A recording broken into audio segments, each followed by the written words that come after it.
Small t by capital T minus x by lambda. ये और एक फॉर्म बन गया। अभी इसको 1/t को हम n लिख सकते हैं, where n is the frequency. 1/t को n लिख सकते हैं, तो और एक भाई इसका रूप हो जाएगा y equals to a sin 2 nt minus x by lambda. See when I say t you have to concentrate कि भाई वो कैपिटल t है कि स्मॉल t है। Small t is an instantaneous time and capital t is a fixed time period, time required to complete one oscillation. ठीक है ना। So ये हो गया nt minus x by lambda. अभी क्या करते हैं, n को कॉमन लेते हैं। कॉमन मतलब n को अगर बाहर लेना हो तो ये ऐसा हो जाएगा sin 2 n, यहां से तो बाहर आ जाएगा लेकिन यहां पे डिवाइड करना पड़ेगा। ये बुक लेके पेन या पेंसिल लेके बैठो, ये कैसे आया खुद सोचो, मैं नहीं बताने वाला, क्योंकि ये बेसिक सिंपल सा स्कूल लेवल का अलजेब्रिक ऑपरेशन है कि भाई यहां पे अगर n बाहर आए तो यहां पे n निकल जाएगा, यहां पे डिवाइड हो जाएगा। ठीक है, ओके। और ये 2 n को हम लिख सकते हैं ओमेगा। 2 n को क्या लिख सकते हैं, ओमेगा। सर्कुलर मोशन पढ़ा है मैंने, तो ये बन जाएगा a sin ओमेगा, और ये n लैम्डा को लिख सकते हैं v, where v is the velocity, t minus x by v, where v is equals to n lambda, wave velocity, v is equals to n lambda, velocity of wave। तो इतने सारे अलग अलग form बन गए। ठीक है, सो ये सबसे बेसिक है, y equals to a sin omega t minus 2 pi x by lambda। और ये 2 pi by lambda को ना हम प्यार से क्या लिखते हैं, प्रोपगेशन कांस्टेंट लिखते हैं, तो इक्वेशन ऐसे भी बन जाएगी y is equals to a sin omega t minus kx। This is the expression of a simple hormone.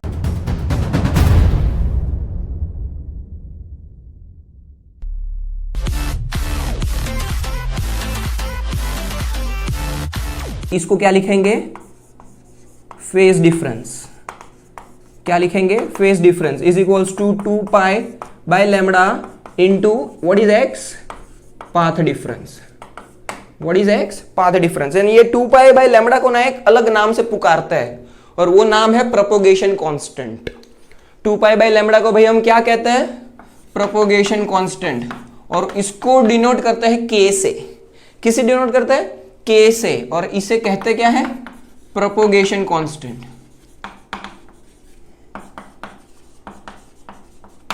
सो अभी उस पार्टिकल को वापस याद करें जिस पार्टिकल को हमने x डिस्टेंस पे रखा था। द पार्टिकल और द पॉइंट P और the particle P is situated at a distance of x from the origin. So if we want to write the expression of a displacement of particle P, an instantaneous displacement of particle P। अभी ये बताओ, racing जब शुरू हुई थी, जब vibration शुरू हुआ था, या तो प्रोग्रेसिव वेव जो आगे जाने वाली है, प्रोग्रेस होने वाली है, उसमें जो बहुत सारे पार्टिकल्स है वेव के, ये O वाला पार्टिकल और P वाला पार्टिकल, उसमें शुरू कौन हुआ सबसे पहले, O। तो O जब शुरू हुआ, आगे गया आगे गया, आगे जा रहा है, वेव आगे जा रहा है, वेव आगे जा रहा है, वेव आगे जा रहा है, और वेव जब पॉइंट P तक पहुंचा और फिर वो पार्टिकल शुरू हुआ, उतने में इतने इसने तो यार बहुत सारे वाइब्रेशंस कर दिए होंगे। तो किसने ज्यादा वाइब्रेशंस किए, जब वेव पॉइंट P पे पहुंचता है तब तक O ठहरेगा नहीं, ऐसा नहीं बोलेगा टाइम प्लीज, हाँ वेव को पहले P तक जाने दो फिर हम दोनों साथ में जाएंगे, हमारा फेज डिफरेंस 0 होगा, नहीं, इसने पहले स्टार्ट किया है, इसीलिए इसका फेज डिफरेंस इसके साथ कुछ तो होगा और ये लीड करेगा। ये लीड करेगा इसका मतलब क्या, इसने कुछ तो ज्यादा डिस्टेंस कवर किया होगा, कुछ तो ज्यादा पाथ कवर किया होगा एज कंपेयर टू P, क्योंकि P ने जब 0 कवर किया होगा, P just about to start oscillate होगा, तब इसने ऑलरेडी कुछ बहुत सारे ऑसिलेशंस कर दिए होंगे, बहुत सारा डिस्टेंस कवर कर दिया होगा। तो इसलिए ये जो पॉइंट है वो उसका पाथ डिफरेंस है इसके कंपेयर में। समझ रहा है आपको, कि समझो आपको सेम टाइम दू 10 सेकेंड, उस 10 सेकेंड में उसेन बोल्ट जो है वो बहुत सारा डिस्टेंस कवर कर लेते हैं, समझो 150 मीटर कवर कर लेते हैं उदाहरण रूप से, और दूसरा जो कोई है XYZ पर्सन है वो 100 मीटर कवर करता है, तो वो उसेन बोल्ट जी और वो XYZ पर्सन के बीच में सेम टाइम 10 सेकेंड में कितना पाथ डिफरेंस हुआ, पाथ डिफरेंस हुआ भाई 50 मीटर का।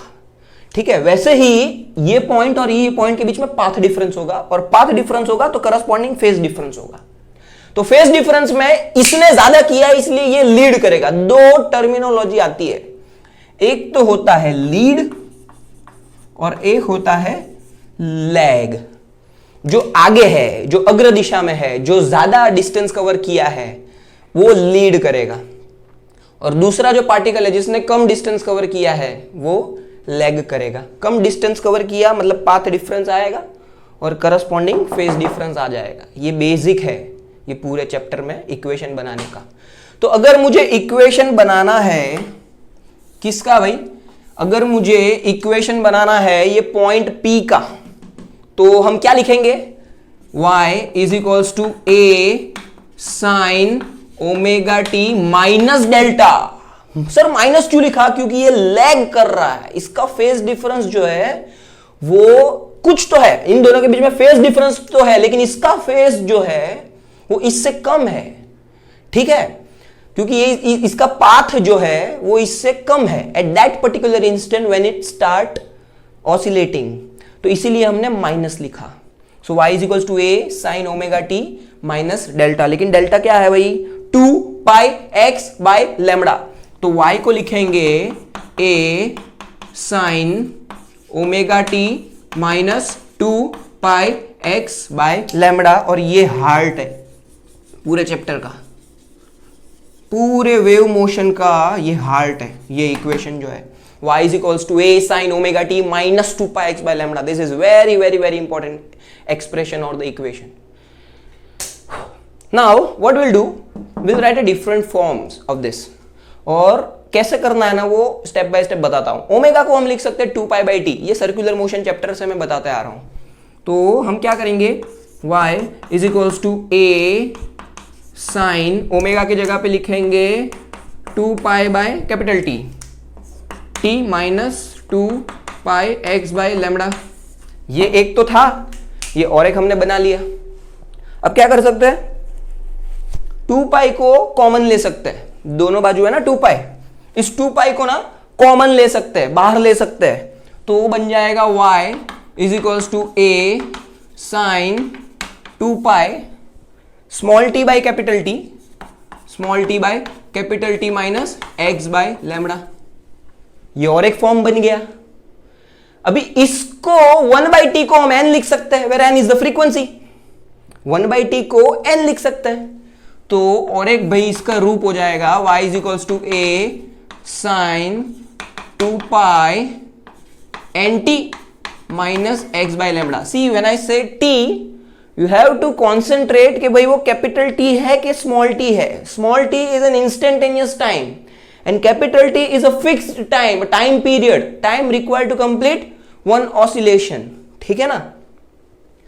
सो ये हो गया nt minus x by lambda. अभी क्या करते हैं, n को कॉमन लेते हैं, कॉमन मतलब n को अगर बाहर लेना हो तो ये ऐसा हो जाएगा साइन 2 पाई n, यहां से तो बाहर आ जाएगा लेकिन यहां पे डिवाइड करना पड़ेगा।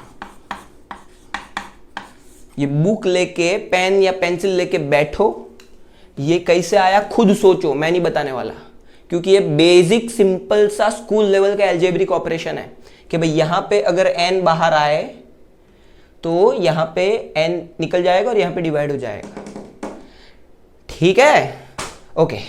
और ये 2 पाई n को हम लिख सकते हैं ओमेगा, 2 पाई n को क्या लिख सकते हैं, ओमेगा, सर्कुलर मोशन में पढ़ा है मैंने, तो ये बन जाएगा a साइन ओमेगा, और ये n लैम्बडा को लिख सकते हैं v, where v is the velocity, t minus x by v, where v is equals to n lambda, wave velocity, v is equals to n lambda, velocity of wave।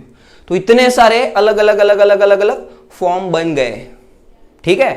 सो ये सबसे basic है, y is equals to a sin omega t minus 2 pi x by lambda, और ये 2 pi by lambda को ना हम प्यार से k लिखते हैं, प्रोपोगेशन कांस्टेंट लिखते हैं, तो इक्वेशन ऐसी भी बन जाएगी, y is equals to a sine omega t minus k x.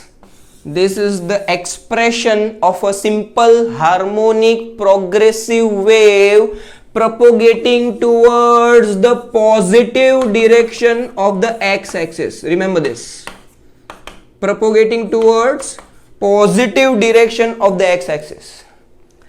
लेकिन समझो वेलोसिटी तो वेक्टर है, डिस्प्लेसमेंट भी वेक्टर है, डायरेक्शन पे डिपेंड करता है। अगर वो जो डिस्प्लेसमेंट है या तो प्रोग्रेसिव वेव है वो negative direction of x axis की तरफ अगर प्रोपोगेट हो रहा है तो कुछ नहीं करने का, एक्चुअली कुछ करने का लेकिन ज्यादा इतना कुछ नहीं करने का। y is equals to a sine omega t k x, बस माइनस को प्लस करने का, ठीक है।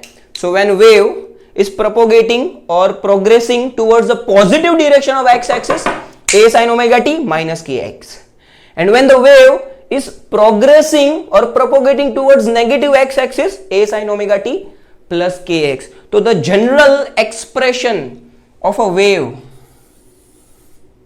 Can be written as y is equals to a sin omega t plus minus kx, where omega is 2 pi by t, angular frequency or angular velocity measured in radian per second, and k is 2 pi by lambda, propagation constant whose unit is per meter, ऐसा unit is per meter. ठीक है.